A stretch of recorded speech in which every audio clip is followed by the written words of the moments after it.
Hello, everybody. I'm Robert Evans, and this is once again Behind the Bastards, the show where we tell you everything you don't know about the very worst people in all of history. Now, here, once again, I'm away from my comfy recording studio in Los Angeles and in Portland, Oregon. Tomorrow, there's going to be a rally by a group called Patriot, who, if you haven't heard about, we will be talking about them at length today. But with me today are two guests, and how would you guys like to identify yourselves? My name is David, and I'm a spokesperson for Rose City Antifa. My name is Isaac, and I'm a spokesperson for Rose City Antifa as well. So yeah, you guys are anti-fascist activists. Fox News would chire on you as Antifa in square quotes. I think that's probably fair to say, right? Yeah. So yeah, today we're going to talk about a guy named Joey Gibson and a group called Patriot, which I'm going to guess a lot of listeners probably haven't heard of, but they've kind of turned the city of Portland into a battleground over the last almost 2 years now. At a pretty regular basis. So that's who we're talking about today. I know you guys are coming at this with a bit of a bias, obviously, based on your position. I'm coming at this with a bit of a bias, too, because I've just spent the last 2 weeks reading about Joey Gibson, and it's kind of hard not to when you read the receipts. So that's what we're going to do today, is read some receipts. So y'all ready to get into it? Sure, let's go for it. Okay. Joey Gibson is a one-time failed Republican Senate candidate. He's the founder of Patriot, and either 33 or 34 years old. Wikipedia does not seem to know one way or the other, but maybe we'll get that information out of him someday. I would say he's probably the canniest gangster in our new weird age of right-wing street gangs. He certainly seems to have more on the ball than a guy like Gavin McInnes. And I'm going to guess Gavin McInnes is probably more well-known by most people listening to this right now. Yeah, I would think so. I mean, I think Gavin McInnes is probably more well-known across the country, whereas Joey Gibson is much more of a regional figure here in the Pacific Northwest. Yeah, and I think that's a little bit dangerous, because I think that Joey represents a significantly higher threat. So the Proud Boys, they assaulted a bunch of people in New York pretty recently. They're going to be holding a rally as well on the 17th in Philadelphia. But they're kind of fundamentally absurd in a lot of areas, which, has maybe helped to make people not take them as seriously. But I also think there's kind of a limit to the sort of coverage that a group like the Proud Boys can get, mainstream news talking about a group where all the members refuse to masturbate and punch each other while naming breakfast cereals and stuff. It's a little hard for someone sitting in their house watching a Fox News report to see that person as like, oh, well, this is the good guy. Maybe they think those people are kind of weird. Patriot has taken a very different tactic towards their activism, and I think it's probably one that's going to prove more successful in the long run. While the Proud Boys have been widely deplatformed and widely condemned after the attacks in New York, although not totally, Patriot still has most of their platforms and access to most of their platforms. They've been kicked off of Facebook. I don't think they've been kicked off of Twitter. I think they're still on PayPal as well, if I'm not mistaken. I know that some of their financial campaigns were shut down fairly recently over the last few weeks. Yeah. I can't remember exactly which platforms. I think Teespring was one that they sold their merchandise through, and a few others. But I'm not sure about PayPal specifically. Let's talk a little bit about Patriot. They bill themselves as a nonpartisan free speech activism group. Joey's usual spiel when asked about Patriot goes something like this. I'm going to quote Joey here. "This isn't a political thing. I'm not out here to tell you who to vote for. That's not what Patriot is about. Patriot is about trying to build a healthy culture and to stand out against the hate. You stand against Antifa and the communists, stand against the white supremacists, the Nazis, whoever it may be. You stand against all these people who think that they run the streets, who think that they can control people with fear. And so Patriot has always been about going into these areas where people are too afraid to speak up." Yeah. I mean, that's just absurd. If you look at what Joey Gibson does, what he really is part of the entryist movement of fascism into more conservative circles. That's what he's done since his first public demonstration in Montevilla in 2017.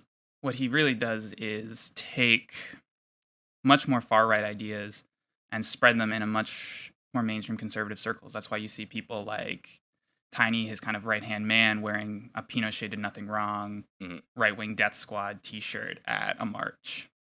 Yeah, exactly. And we'll get into a little bit more of that later. I think what's important now is that regardless of its inaccuracy, the branding does seem to be effective in that it seems to be accomplishing several of his goals. No national media organization would ever be openly sympathetic to Nazi skinheads, obviously.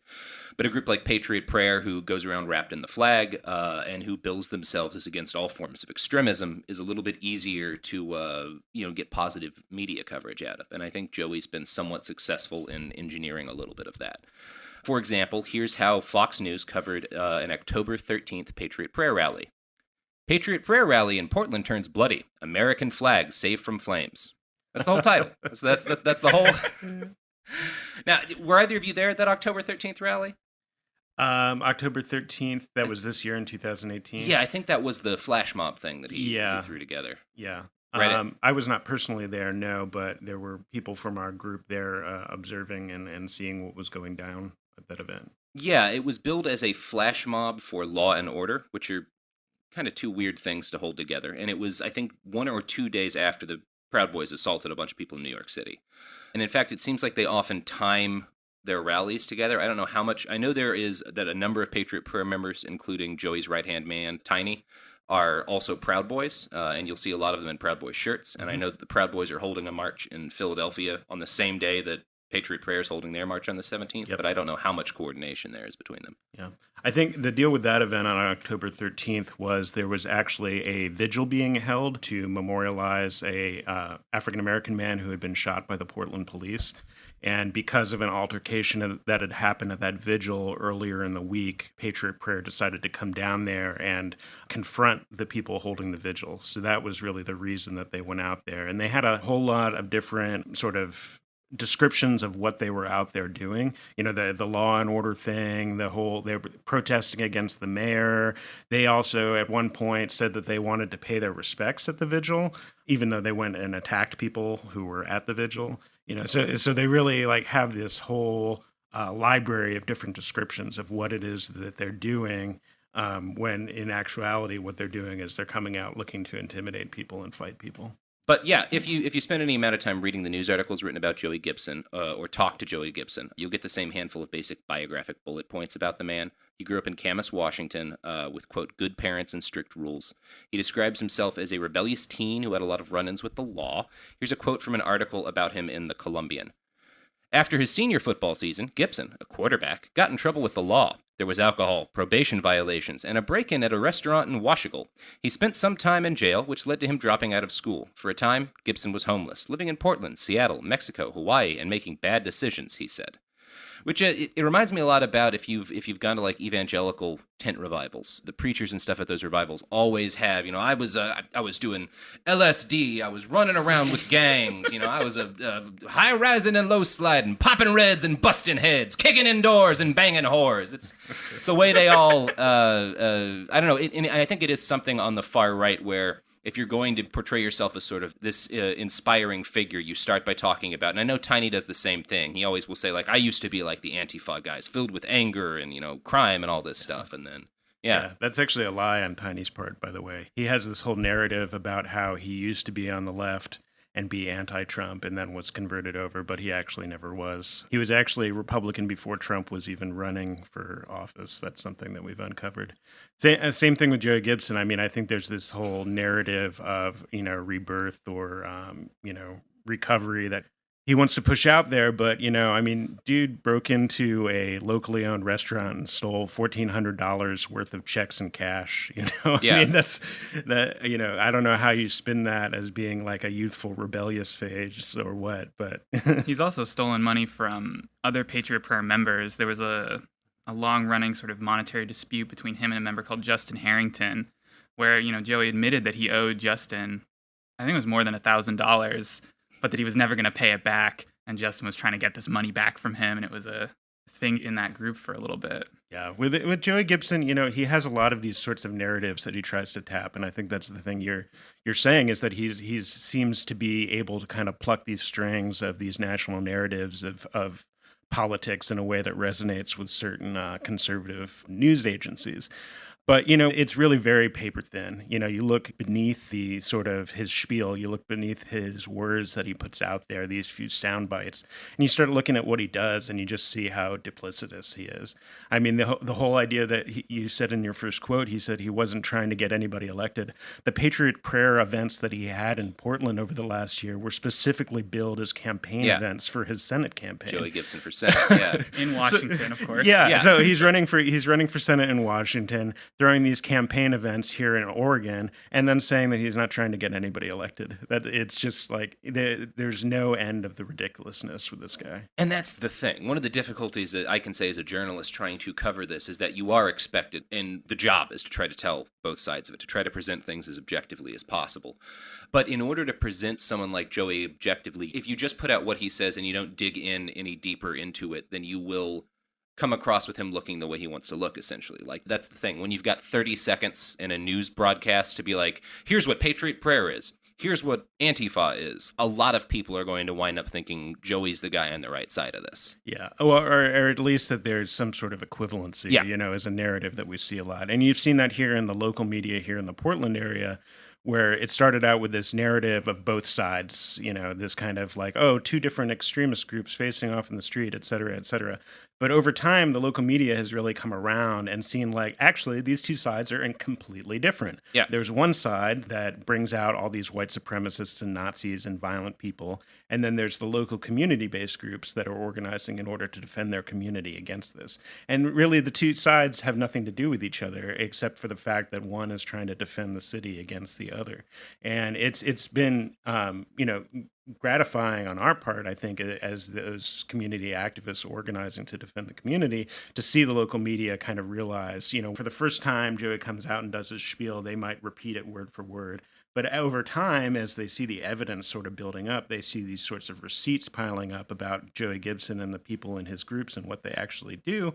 Then we see this kind of awareness starting to build. We see the media kind of learning that the narrative is only skin deep and looking for the actual truth. And there's actually been some pretty decent investigative reporting in the local area digging into Patriot Prayer and who these people actually are. And that's gratifying to see. The national media, on the other hand, hasn't quite got there yet. Yeah, I think the issue is that the national media doesn't have quite this timeline and like kind of soaking in Joey Gibson's his stream of his crap. his stream of crazy shit. Yeah. The local media can catalog at each event, the fights, the people throwing up Hitler salutes, the slurs, whereas the national media comes in, sees one event, sees Joey's speech, and then leaves. And so it's really that time spent with Joey's vileness that allows you to like really understand what he is and what he does. Yeah, and his speeches, I was just listening to one when you guys walked in, and it was all, and I think a lot of them are about getting past hate, moving past it. He'll address the crowd of counter-protesters and be like, you guys have so much hate in your hearts. That's what we're trying to like, fight against, is all this hate and anger that the far left has against America. And yeah, it's when you have the receipts, you can see how hollow it is. But speaking as someone who grew up in deep Texas and who comes from a very conservative background, it plays with a lot of people. Let's get back into his background just a little bit more before we move up to the present day. So we just talked about his bad days when he was committing fraud, robbing places. But then his middle school PE coach asked if he wanted to coach football, and Joey claims to have used that as the inspiration to sort of clean his life up. He says he got his GED and he went to Central Washington University. I know he got caught up in trying to flip houses during the market crash in 2008. And in general, he seems to have had a pretty normal road up until about the 2016 election. Now, he claims he was always passionate in politics, but says that, quote, it's always been sitting in my house complaining like everyone until on June 2nd, 2016, he says he watched coverage of violence outside a Trump rally in San Jose. He claims this made him worried that people would be put off from taking part in politics if they saw violence at political rallies. Quote. Yeah.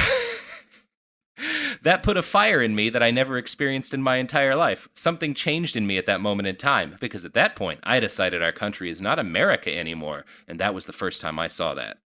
Yeah. So, this is Joey Gibson's origin story, courtesy of Joey Gibson. Yeah, it's pretty hilarious when you think about the number of videos of violence that have occurred at his rallies that he's shared on Facebook, the number of speakers that he's invited to his rallies that specifically have a message of hate and intolerance and encourage that sort of violence. He had a speaker at one of his rallies that suggested that anti-fascist activists and immigrants should be put on the curb and have their heads stomped in. Yeah. Like, where's the peace and love there, Joey? But can you imagine, though, if we lived in a country where that guy felt unsafe to talk about curb stomping people? Like, that's not America. And this is the thing that we feel like the media has really kind of gotten over this narrative, but this narrative of free speech is really entrenched in a lot of people's minds here in the United States. That people have this right to say whatever they want at any time, and they should be given a microphone and a stage and a lectern in order to kind of spit out that sort of vile rhetoric. But, the thing that we always say is really it's like the actions. The speech is not separated from the actions.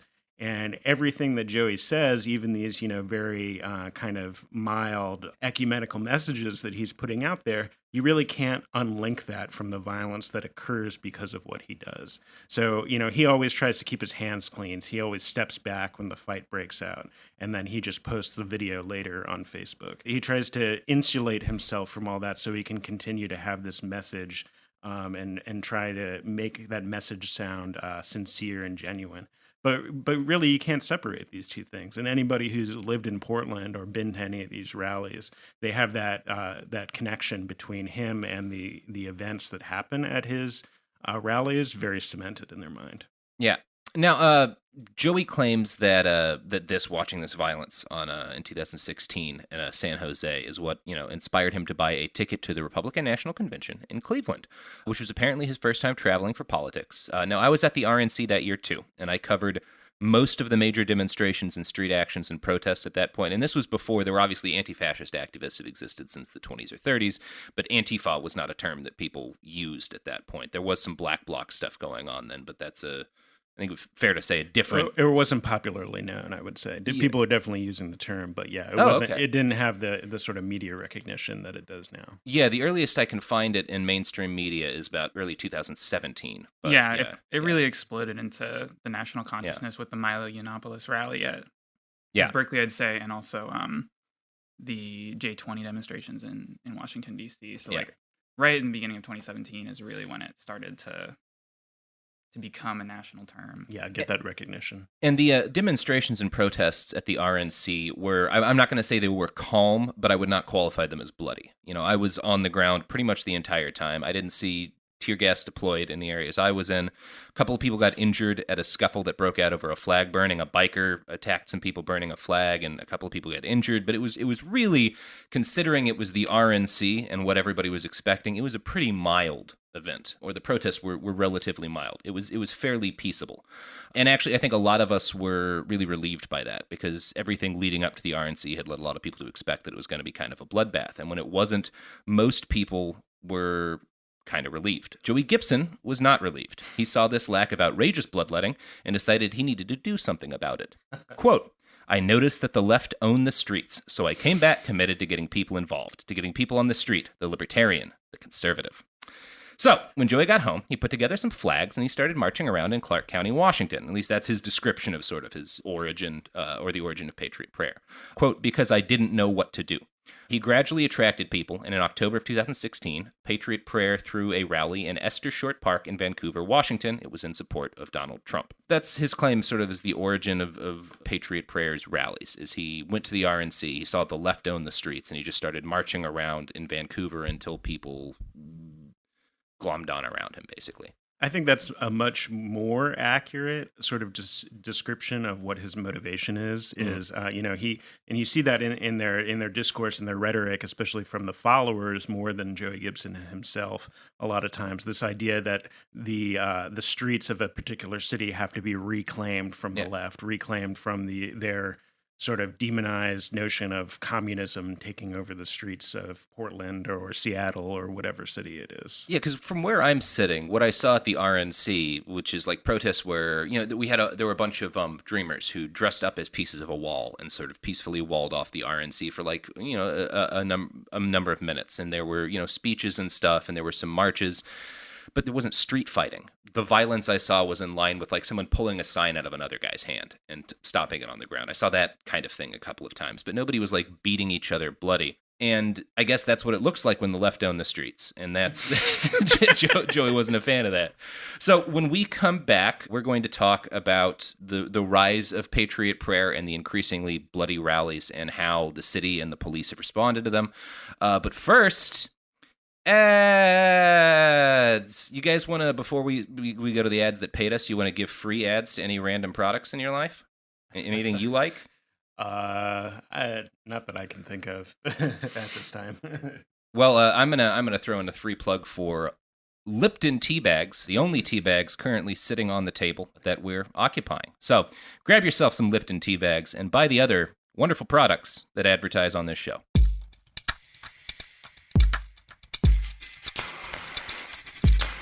We're back, and we're talking about knowing how to do things, which the editor of this podcast does, and thank God, because otherwise it would sound terrible. I don't edit these podcasts. You guys ready to get back into Joey Gibson and Patriot Prayer and his magical journey? Yep. Okay, let's talk. So, in most of the articles you read about Joey, you'll run into a story about him at an early Patriot Prayer rally in 2017. He got into a shouting match with a counter-protester, stole the protester's sign, and tore it up. On camera. Then Joey apologized and gave the man $20. Most recitations of this story end with a variation of the line, "They parted shaking hands." Now, I think the point of this anecdote is to make Joey Gibson look like gee shucks, he's just a decent guy. He gets a little passionate at times, but, you know, he's a good man at his heart. He doesn't want this any sort of violence. And I've run across this story a lot, so I think it has to be one of the major anecdotes he tells about himself to reporters. Again, as you noted, I've run into this less in the more recent coverage, but certainly the stuff from like mid-2017, this story is dropped a lot. Here's another quote from an article about him in the Columbian.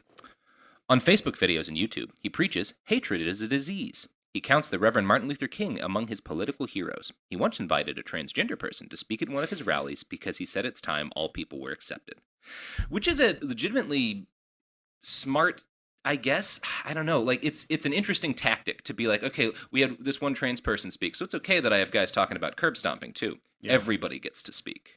Yeah, I mean, I think with every one of these little anecdotes, there's an obvious and overwhelming counter example of something that he done. Like, for example, in 2017, he personally provided security for the hell-shaken street preachers when they came down to protest the trans march at Pride. Yeah. So he's like, I'm letting transgender people speak at my events, but I'm also supporting these violent people who attack trans pride. Yeah, everyone gets a say. The people who want to live and the people who want to kill them. Both of their opinions are valid. Now, Joey Gibson is an Asian American man. Patriot Prayer has several non-white members, which they regularly point to in order to prove that they aren't a hate group. And I definitely agree that it's unfair to call them Nazis, because Nazism is a very specific political ideology that I don't see shared by Joey. I do, however, think, after pretty intense research, that it is fair to call Patriot Prayer and Mr. Gibson fascists. And I think that they're lying when they claim not to be. Now, I guess first off, what do you think about that?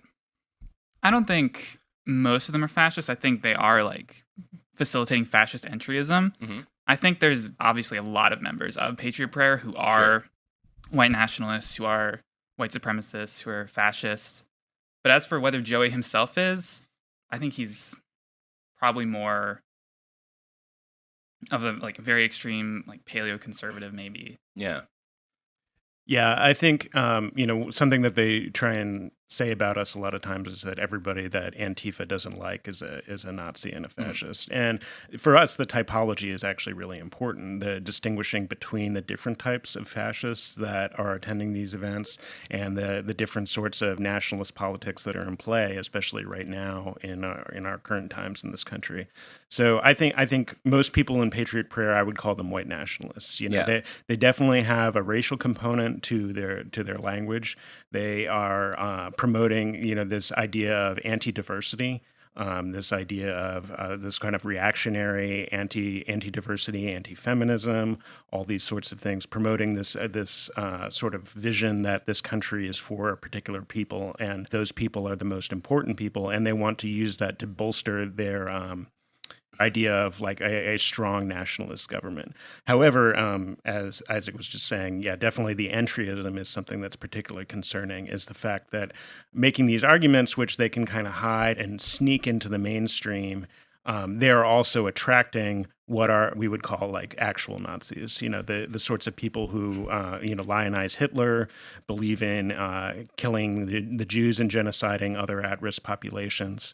All of these things can be seen coming into his rallies because he attracts it like a magnet. Well, and I do think this is part of why it's important to have a deep understanding of kind of what went on in Weimar Germany before the rise of the Nazi Party, because a lot of the people who were early supporters of Hitler and the supporters of the Nazi Party were not necessarily people who could cleanly be described as fascists. Like Otto Strasser was a major thinker in the early Nazi period, and a guy who near the end of his life, before he was executed in the Night of Long Knives, had actually changed in a lot of his attitudes. He was definitely very far extreme right, but he was also at one point courted by the German government as a guy who they thought could split the Nazi Party in half because he was much more moderate than Hitler. And we lose a lot of that nuance in history, but I do think it's important that like a group can achieve fascist ends without everybody in the group being an avowed fascist. We try not to refer back to the pre-World War II Germany example all the time because there's plenty of other Sure. examples of fascism that are also important to recognize, and that one kind of gets brought up a lot and kind of built up into this end-all be-all example of what a fascist government looks like. But I think to your point, the fact that there were a number of right-wing political parties that were in coalition in order to bring the Nazi government into power is an important thing to note. Yeah, this is what we've seen actually in Portland. Joey's events will attract, the Daily Stormers, Identity Europa. He'll be working with Kyle Chapman, Amber Cummings of Resist Marxism, who's the trans woman that he had speak at his rally, who is, I think, a white nationalist or white supremacist, and has identified herself as that. So he is able to sort of build this white nationalist, white supremacist, fascist coalition. He's able to bring the Proud Boys and the Daily Stormer people into like the same rally space. Yeah. And it's like there's we talked about on a previous podcast, there's a long history of fascist groups bringing in America, particularly bringing in sort of diverse people to the German American Bund and the Silver Shirts had a guy named Chief Red Cloud, who was a Native American who wore swastikas on his headdress and talked about sort of the alliance of Native Americans and Aryans against the Jews and stuff like that. And there's a long history of sort of a diversity within fascist movements. Yeah, and you see them talking about this and constantly relying on this as a talking point. We have a Samoan person, so we clearly can't be racist. And, Jason Kessler, the guy who organized the Unite the Right rallies in Charlottesville, in some of the leaked chat logs that came out about the organizing for that, he specifically said, like, we need to get some people of color to kind of be our argument for the fact that we're not actually racist. Yeah. Even though in the same chat logs, they're making tons of anti-Semitic and racist comments. And for Unite the Right, too, I think he actually pointed to Tiny as an example of someone they wanted to bring to that. Exactly, he did. Yeah. Now, there's another couple other reasons, I think, to see a lot of fascism in Patriot Prayer. One of them is, as you stated, the Pinochet did nothing wrong shirts, which seem to be fairly popular with at least a certain subset of Patriot Prayer members, including Mr. Tiny. The back of these shirts often has the graphic of a helicopter with people being flung out of it and the text, "Make communists afraid of rotary aircraft again." Now, if this seems a little bit obscure to people listening, Augusto Pinochet was the brutal dictator of Chile. He executed thousands and tortured tens of thousands, in addition to raping nuns with dogs. His men were famous for their death flights, which is, of course, when they would take suspected communists and other insurgents and fling them out of helicopters to their deaths. Pinochet shirts and other right-wing apparel worn by Patriot Prayer members also often includes the phrase RWDS, which stands for right-wing death squads. Although I know at least one time when Tiny has been confronted about the fact that he had this on his shoulder, he claimed not to know what the letters stood for. Yeah. The Pinochet example is actually really interesting because it's kind of an example of this fascist creep in the Patriot Prayer movement.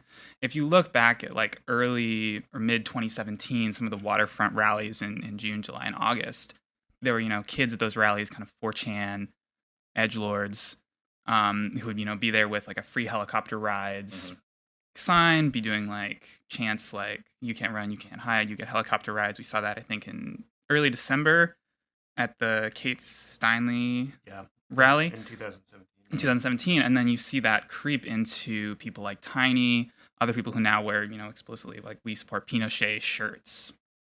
So that's kind of what the trajectory of fascist ideas in the Patriot Prayer movement in general is. Like, they kind of get introduced and then they get adopted at large. The fascist creep point is really a pretty salient one and an important one. Just the fact that it seems like things have gotten more visibly extreme over the last year or so of rallies. Would you say that's accurate based on your experiences? Yes. Yeah, definitely. Yeah. I mean, the violent aspect is certainly one aspect of how things have gotten more extreme, but also the discourse and the language.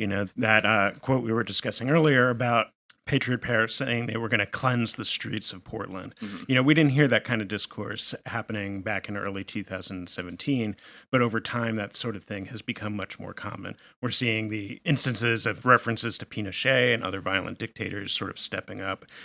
With that language comes the actual physical violence as well. Yeah, and Tiny has been particularly pictured in and around a lot of explicit fascists, including he's posted pictures on Facebook with the logo of American Guard, which is a very far-right group run by a Klansman that Joey actually himself has disavowed like a day before his right-hand man wound up posting on Facebook with their logo on him. There's a picture of him I've got shaking hands with a guy wearing a Stalingrad tattoo on his inner forearm, which is essentially what Nazis like to wear when they got to pick something a little bit more subtle than a swastika. Yeah, that man is Jarl Rockhill, who's was a Patriot Prayer attendee for a long amount of time, several months.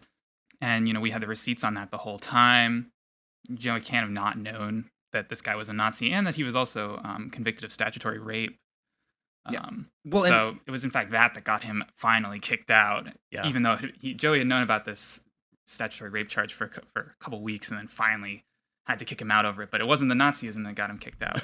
Well, in the video wherein Tiny is seen shaking hands with this guy, which was posted by Just In Media, which I understand are affiliated with Patriot Prayer. Would that be? Yeah, I believe so. Yeah, the title of the video is Tiny Shaking Hands to Piss Off Antifa. Which is, again, like we're being friendly with Nazis because it triggers them or something like that, I guess. Yeah. Yep. Now, on August 7th, 2017, Joey hosted a rally in Portland. Patriot Prayer members marched with members of the white nationalist organization Identity Europa. IE was also present at the first Bloody Unite the Right rally. They're pretty extreme, I think would be fair to say. Tim Baked Alaska, GNA. He's a fascist entertainer who regularly professes open admiration for Adolf Hitler. He was also a headliner at the first Unite the Right rally. He was on a lot of the posters and stuff. Jason Kessler really bragged about having him as a git. Baked Alaska is not the kind of guy you hang out with if you aren't cool being identified as someone who hangs out with fascists. And on October 2017, Joey Gibson let Baked Alaska give a speech at a Patriot Prayer rally. During that rally, Baked Alaska also live-streamed himself getting other members of Patriot Prayer to repeat the 14 words, a neo-Nazi slogan about securing the future for white children, essentially. It's not hard to find these connections, is the point. There's more that, we could get into were there more time. Yeah. And I think, that's really like a lot of what we do actually as activists is dig that up and do the research on that and then make sure that we document that and put that online in articles on our website because, that's the sort of stuff that Joey isn't going to tell you. And that's the sort of stuff that we really feel that it's important for people to know about him so that they can counteract the things that he says with those kinds of evidence of activity. Yeah, and I do think that's an important point that these sort of people marching in the streets with their faces covered are one aspect of anti-fascist organization.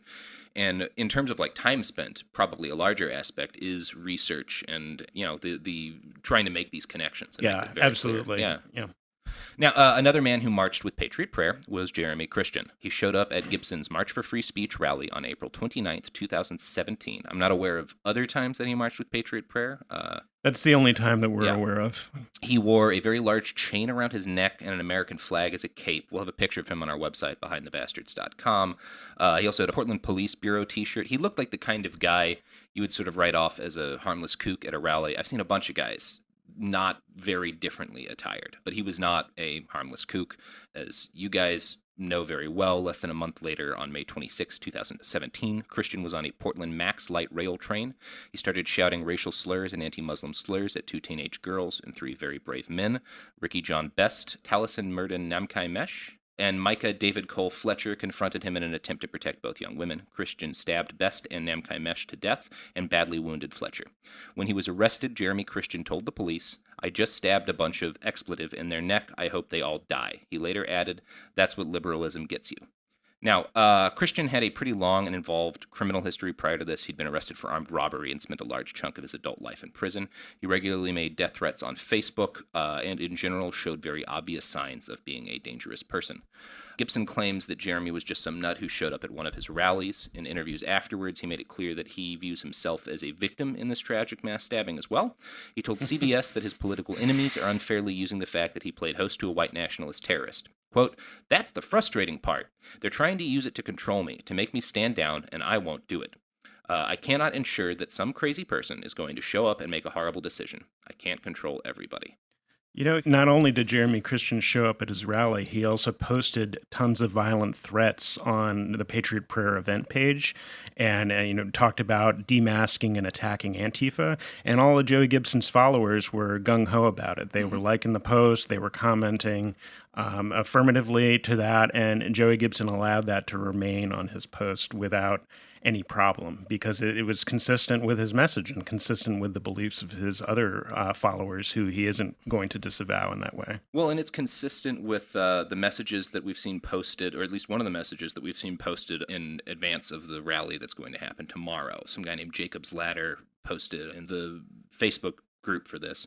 "Another opportunity to kick some Antifa ass is as good as any other day. Count me in. Portland has a plethora of lunatics from left who need a whooping." Yeah, and you see it, just all the time. It's a constant feature of Patriot Prayer's Facebook page, the threats against the left, against really anyone who disagrees with Patriot Prayer. Just recently, the Council on American Islamic Relations in Oregon got the web funding page for Patriot Prayer shut down. I think it was maybe Giving Steam or something like that. They got it shut down, and immediately the threats like we should burn down care offices was posted on Patriot Prayer's page. So Joey can't really disavow Jeremy Christian because it's also that online environment that Joey creates that leads to the violence in the streets, the slurs, the attacks on people on the max. It's just as much that as it is the street rallies. Yeah, and at one of Jeremy Christian's hearings, court hearings, he said out loud, "Death to Rose City Antifa." Yeah. And then Joey Gibson, before one of his August rallies this year in 2018, was selling T-shirts to raise money that had a tombstone that said Rose City Antifa on it. Yeah. So really, their messages are exactly the same.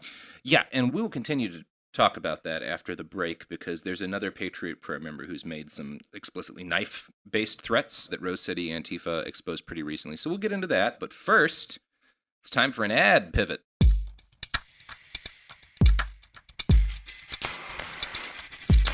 We're back. We're talking about Joey Gibson, Patriot Prayer, and right now what we're talking about is sort of Gibson's claims that in spite of the fact that a guy who attended one of his rallies and posted violent threats on his Facebook page, stabbed 2 people, Patriot Prayer is not a violent organization. He has repeatedly said that he will not tolerate any of his members advocating violence. I don't want them at the rally, and they'll be kicked out. And it is possible, theoretically, that somebody hosting mass gatherings regularly, like Joey Gibson, would purely by accident draw in a single crazy and dangerous person. That's anyone who hosts a rally. It's a potential worry. It could happen once.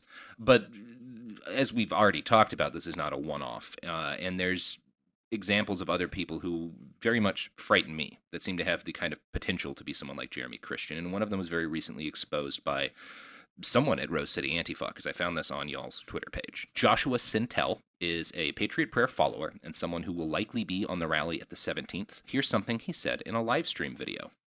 "I don't need no firearms because I like knives. God, I hate these SJWs, and I can't wait to get up to Portland and see them in fucking person, because I will. I've already talked to this guy in the Proud Boys. You want to do away with whatever the fuck you want to do away with, Antifa. I'm going to fucking come up to Portland and murder your fucking asses." So, certainly seems like the kind of potential to be another Jeremy Christian. Yeah. And that guy, Joshua Sintel, was at the rally on June 30th. And he was right there on the front lines. He was shouting racial slurs, giving Nazi salutes, and he never got kicked out of their rally. So apparently they're cool with that. Yeah, it does seem to take a pretty long history of open support of fascism before you get kicked out of the rallies. But I guess we'll see. Maybe he won't be there tomorrow.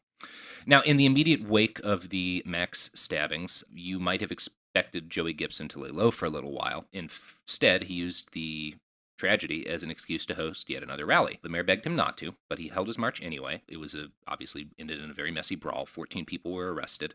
The Columbian interviewed him in the aftermath of that rally and caught him in an apology sort of mood. So here's that Columbian article.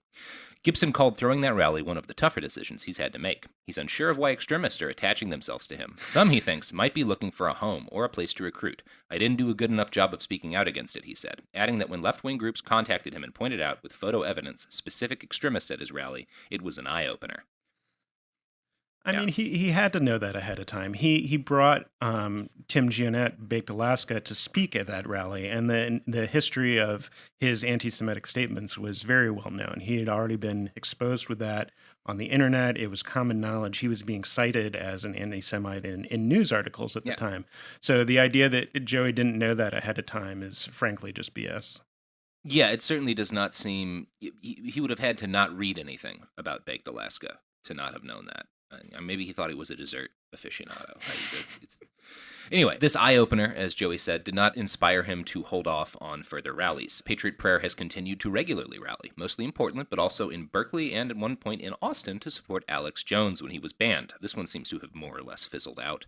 Some of Patriot Prayer's rallies have been relatively peaceable, but tremendous, shocking violence is an extremely regular occurrence. Now, y'all may disagree, but from how it looks just researching this as an outsider, it seems like the bloodiest single rally was June 30th, 2018. I would agree with that, yeah. Patriot Prayer had billed it as a rally to, quote, promote freedom and courage in opposition to the terrifying Antifa menace. Portland Police Bureau declared it a riot. One man had his skull fractured when the police opened fire on counter-protesters. There's a video of the altercation, which we'll link on the site. Looking into it, you see nothing being tossed by the crowd until the police begin firing into the crowd, at which point you see the crowd throwing water bottles. Again, we'll link it. It happens about 17 seconds in is when you see the fire. Sorry to interrupt. Oh, am I conflating two of the video? Confusing two events. Jesus, so June many. 30th was kind of a Patriot Prayer's response to a rally they held on June 3rd, 2018, which was billed as Tiny's Going Away rally. Tiny obviously did not leave. He's still in Portland and Washington. And at that rally, it was kind of very small. It was maybe like 40 to 50, but mainly Proud Boys and the anti-fascist counter demonstration. And the Proud Boys really just went around looking for people to assault. That was kind of like they a did big, in New York. Yeah. They just assaulted kind of random people with like helmets, with their fists, with sticks. And I think at that rally, the police actually said, hey, we can arrest you, but you guys should just leave instead. Oh, there's video of that. There's video of that incident. June 30th was kind of billed. They think they came off worse in that June 3rd rally. So the June 30th rally was really their response to that, to kind of pump up their machismo, really make them feel good about themselves again. And what we saw at that rally was kind of a really big confrontation between a really heavily Proud Boy group of Patriot Prayer that was planning on marching, that marched and then charged an anti-fascist line. The skull fracture in that case came from a Proud Boy named Ethan Nordine, who fractured an anti-fascist skull. August 4th was a month later. This was the next Patriot Prayer rally. This was, 2,000 anti-fascists came out to oppose about 300 Patriot Prayer attendees. And at that one, the police kind of acted as Patriot Prayer's enforcers, keeping people away, but allowing Patriot Prayer to have weapons, allowing them to march even though it wasn't permitted, and then firing and fracturing someone's skull, and also giving several people chemical burns when they wanted to get back to their police cars. Yeah. And that's where the video is from. That's where the video August 4th is from, rally. yeah. But in the video, at about 17 seconds in, you can see the police fire, and then you see water bottles being tossed, essentially. Yeah. There's other video of that as well, where you can hear the cops saying, "Are those squad cars back there?" Like in the crowd. And then that was what catalyzed the decision to fire, and then they lied about there being objects thrown. Yeah, and there's a class action suit currently ongoing against the police department. Yeah, there's a number of them. Yeah. We'll get into that once that's all resolved, I'm sure. But so I think if you dig into the matter, it's hard to avoid the conclusion that Patriot Prayer are the agitators here. For one thing, many of them aren't Oregonians. Vancouver is part of the Portland metropolitan area. You can almost view it as like a suburb of the city. Would that be fair to say, probably? I'd say that's accurate. Yeah. Yeah, it's across the Columbia River in Washington, but a lot of people commute down I-5 into Portland from it. And in fact, most of Portland's police officers live in Vancouver. About half of them live outside the metro area, and a lot of those live in Vancouver. And it's a more conservative area and very different in culture than sort of the Portland that is more famous to people listening to this who know about Portland from the show Portlandia or whatever, like, right? Vancouver's a rather different place culturally than a lot of it, Portland. So it seems like you could make the case that some of these folks are essentially invading what they see as a liberal enclave, and there is some evidence to back that up, including what we talked about a little earlier, a post made on the Patriot Prayer Facebook page by a guy named Jay Harris. And I'm going to read a little excerpt from that. And this was in advance of the June 30th, 2018 rally. This Saturday, June 30th, 2018, the stench-covered and liberal-occupied streets of Portland will be cleansed. Cleansed, I say.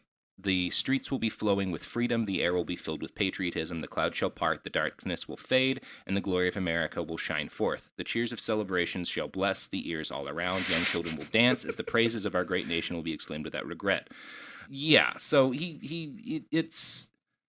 Some purple prose right there. Some very purple prose, but clearly some of these guys seem to see what they're doing as something of an invasion.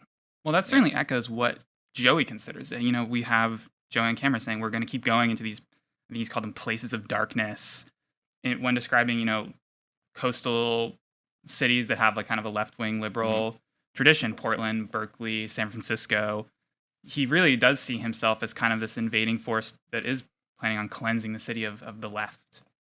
Yeah, and I did find one example of Gibson kicking someone from a rally, Raul Gonzalez, who sounds like he did not get to march with them, at least on June 30th. And Gonzalez is a racist skinhead and was essentially coming in. He had the red suspenders on. He had, I forget the band shirt that he had on, but it was He also has a swastika knife. Yeah, swastika knife. Yeah, he is known to wear a Hitler Youth knife. He has the Sonnenrad symbol on a necklace that he wears. Many things. And when he tried to march with Patriot Prayer, Gibson told him, quote, "If you supported us, you wouldn't be here because you give us a bad name," which I think is pretty telling, because it's not saying I reject you because you're wearing a swastika. I reject you because you're wearing explicitly Nazi paraphernalia. It's I reject you because you're giving us a bad name. Yeah. And after he said that, he actually let Raul stay because Raul refused to leave. So Joey was like, well, I can't do anything. I wash my hands of this because I have no ability to kick people out of my own rally, apparently. Yeah, which is also counter to what he claims about Jeremy Christian, because in interviews he'll always say that he kicked Christian out of the rally. Right. Yeah. I also want to get into one other subject here, which is sort of the claim of this group that they are free speech supporters. And you'll often hear that in sort of Joey talking to mainstream news, that like that's his angle is I'm supporting free speech. We're free speech advocates.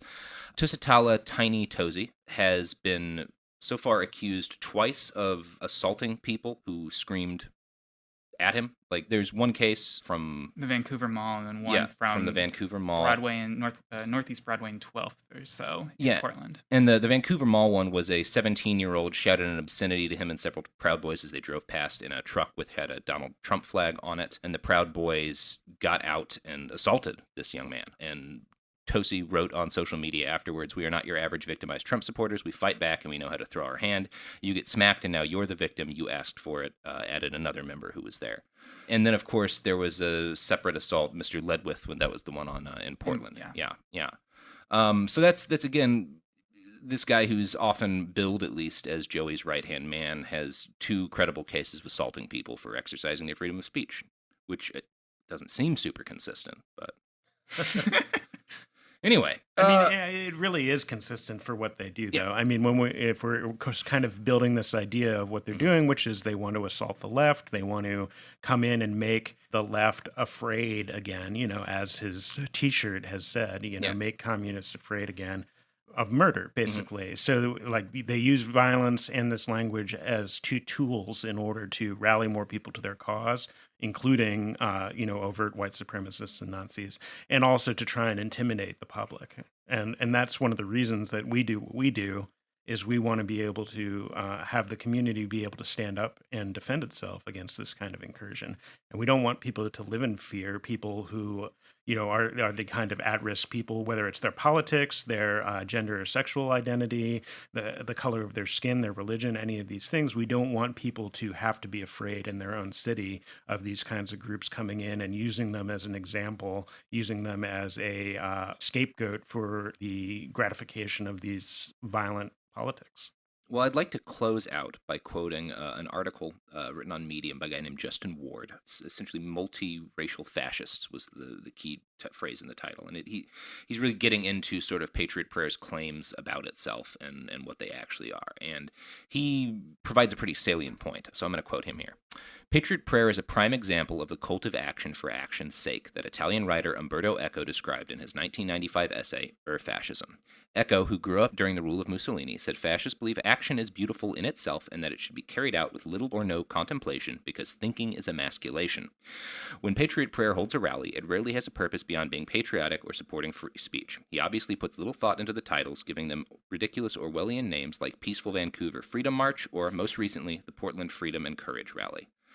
I do think this sort of attitude of action for action's sake, and everyone is a hero, this cult of the hero thing, I think is maybe the most direct line you can draw between sort of old school fascist movements and what's going on with a group like this. This attitude of portraying yourself as a hero and putting yourself in a physical position where you can show yourself as being a warrior almost is like, I think that's really key to understanding these people and understanding sort of their place within this broader cosmology. It's definitely a part of the Patriot Prayer mythos. His group used to call itself, there were two names, American Freedom Warriors and Warriors for Freedom, and some of them still have that tattooed on them, despite their kind of not using that name anymore. So this idea of the kind of warrior for freedom, that crusader that Joey kind of sees himself as, is definitely a huge part of the drive behind their movement. Yeah.